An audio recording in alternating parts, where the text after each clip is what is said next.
Good morning friends, कैसे हैं आप सब। और उम्मीद करता हूं कि आप लोग बिल्कुल अच्छे होंगे, बिल्कुल बिंदास होंगे, जहां पर भी होंगे आप लोग बिल्कुल स्वस्थ होंगे, मस्त होंगे और समय निकाल करके आप लोग स्पोर्ट्स टॉक भी देख रहे होंगे। कल अचानक ही एक खबर जब आई तो भाई साहब सोशल मीडिया पर एकदम ऐसे लगा जैसे ब्लास्ट हो गया। सोशल मीडिया पर लोग एक दूसरे से पूछने लगे शुभमन गिल इंजर्ड। अचानक ही लखनऊ में अगर मैच होता तो संजू सैमसन ओपन करते और अब ऐसी बात है कि अहमदाबाद में मैच होगा, वहां पर भी संजू सैमसन ही ओपन करेंगे।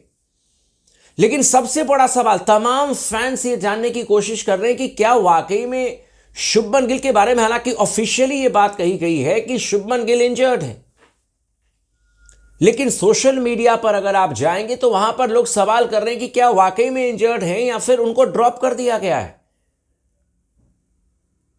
फैंस जो हैं इस समय, शुभमन गिल के फैंस का मानना है कि नहीं नहीं वो चोटिल हैं और बहुत जल्दबाजी उनके साथ में हुई।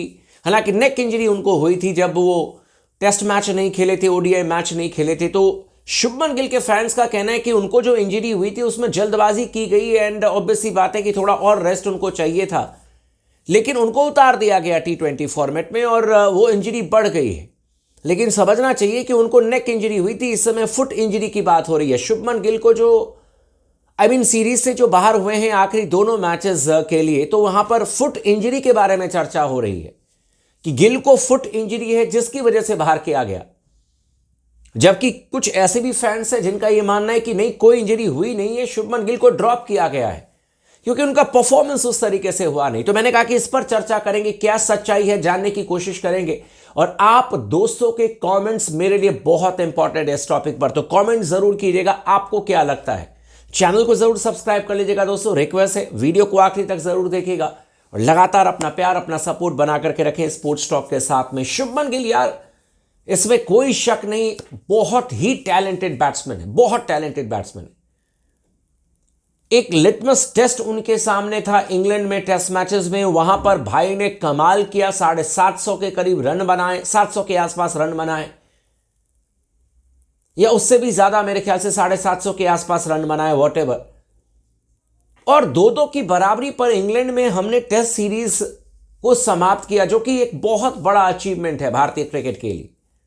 चाहे दुनिया कह दे कि यार बैटिंग विकेट थी, रन आ गए, लेकिन जो भी हो आपको क्रेडिट देना होगा, शुभमन गिल ने वहां पर आउटस्टैंडिंग काम किया। बट जैसे कि स्पोर्ट्स टॉक बार बार कहता है कि जो सच है वो सच है, वो बोलने में आपको हिचकिचाना नहीं चाहिए। और बार बार मैंने कहा है कि आउटस्टैंडिंग प्लेयर, तीनों फॉर्मेट के प्लेयर हैं शुभमन गिल, लेकिन आपको समझना पड़ेगा कि अमाउंट ऑफ क्रिकेट जो हम खेलते हैं, अब ऐसे प्लेयर्स मिलने बड़े मुश्किल होंगे आपको जो तीनों फॉर्मेट में आपके लिए चैंपियन प्लेयर हो। और इसीलिए मैं बार बार कहता हूं कि विराट कोहली की याद आती है, रोहित शर्मा को आपको याद आती है। बहुत सारे लोग कमेंट सेक्शन में आकर के कहेंगे, मैं उनकी भी इज्जत करता हूं कि जी विराट कोहली रोहित शर्मा से आगे निकलो अभिषेक भाई, बिल्कुल सही बात है, आप लोगों ने सही कहा। लेकिन मैं इसलिए विराट कोहली रोहित शर्मा के बारे में जिक्र कर रहा हूं क्योंकि वो ऐसे प्लेयर थे, आप सोचो तीनों फॉर्मेट में किस तरीके से स्विच ऑन करना है अपने आप को, उन्होंने दुनिया को सिखाया।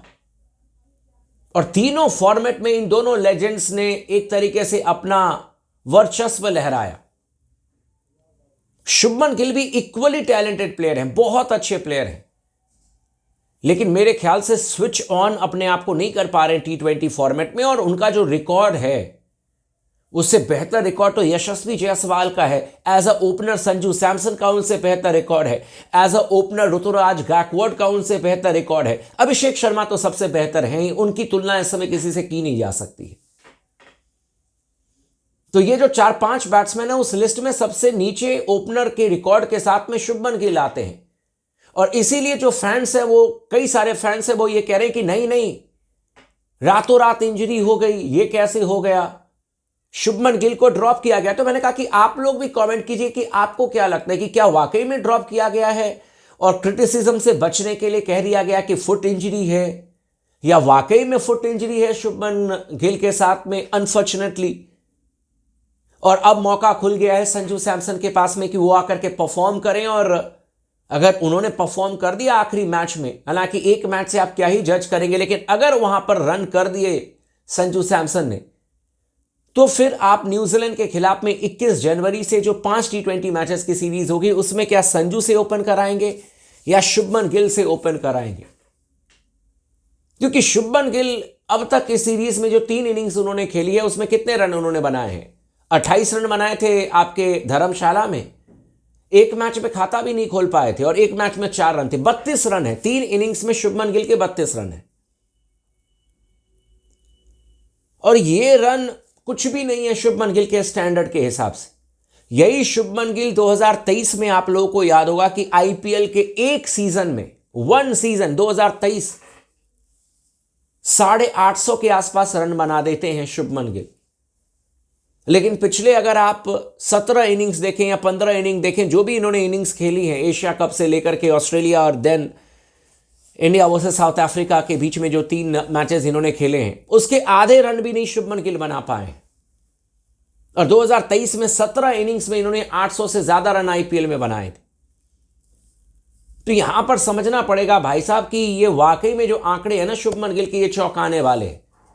लेकिन संजू सैमसन के पास में मौका अब आ चुका है। संजू सैमसन दोबारा ओपन करते हुए नजर आएंगे क्योंकि आपके पास में और कोई विकल्प है ही नहीं, कोई और प्लेयर आपके पास में है नहीं। आपने एक्स्ट्रा किसी प्लेयर को रखा नहीं है, और अगर आप एक्स्ट्रा रखते भी तो भी आप ओपन संजू सैमसन से ही कराते। अगर आपके पास में रिंकू सिंह होते तो फिर आप जीतेश को ड्रॉप करके रिंकू को ले आते और संजू से विकेट कीपिंग एंड ओपन कराते। लेकिन अब आपने क्या किया है कि एक्स्ट्रा कोई भी मिडिल ऑर्डर में बैट्समैन रखा नहीं है आपने, और यह सबसे बड़ी दिक्कत आपने अपने ऊपर में डाल ली है, मुसीबत आपने पाल ली है। जिसकी वजह से होगा क्या कि अब आपको जीतेश को खिलाना ही होगा, संजू सैमसन भी खेलेंगे ही खेलेंगे, एंड ऑब्वियसली बात है कि एक स्पेशलिस्ट बैट्समैन आप खो जाएंगे। आपको एक एक्स्ट्रा में स्पेशलिस्ट बैट्समैन रखना चाहिए था किसी भी हाल में। अगर अय्यर होते तो मिडिल ऑर्डर कितना आपका मजबूत हो जाता, लेकिन आपने कंपटीशन ना हो, आपने आई डोंट नो कि क्यों आपने रिंकू को बाहर किया। जिस रिंकू में आपने इतना इन्वेस्ट किया, एशिया कप में आपने उसको मैच नहीं दिया, ऑस्ट्रेलिया में आपने एक मैच उसको दिया और आपने सबसे पहले उसी को बाहर कर दिया। क्या मतलब रिंकू क्या खराब प्लेयर है? जब तक 4 नंबर पर रिंकू सिंह बैटिंग करते थे, उनके आंकड़े उठा करके देख लो, 175 का स्ट्राइक रेट और 60-65 के एवरेज से रन किए थे रिंकू सिंह ने। तो किसने कहा था कि उसको 6 नंबर पर भेजो? जब 4 नंबर पर इतनी अच्छी बैटिंग रिंकू कर रहे थे तो तिलक वर्मा को प्रमोट करके रिंकू का करियर क्यों खराब करने के बारे में सोचा गया? तिलक वर्मा भी अच्छे प्लेयर हैं, लेकिन रिंकू किसी से खराब प्लेयर नहीं है। देखो, प्लेयर सब बराबर होते हैं, सब अच्छे ही होते हैं, लेकिन किसको कितना मौका मिलता है उसी हिसाब से आप निर्णय लेते हो। तो भाई शुभमन गिल को आपने खूब मौके दिए, रिंकू को आपने बिल्कुल मौका नहीं दिया, जायसवाल को आपने स्क्वाड तक में नहीं रखा, रिंकू को भी अब आपने स्क्वाड में नहीं रखा। इसीलिए फैंस नाराज हैं कि भाई साहब शुभमन गिल को इंजरी नहीं हुई है, उनको ड्रॉप किया गया है। खैर ऑफिशियली ये जानकारी दी गई है फुट इंजरी है, बात की जो चीजें हैं वो भविष्य में पता चल जाएंगी। But all the best Sanju Samson, कम से कम आप ओपनिंग में रन जरूर कर देना दोस्त।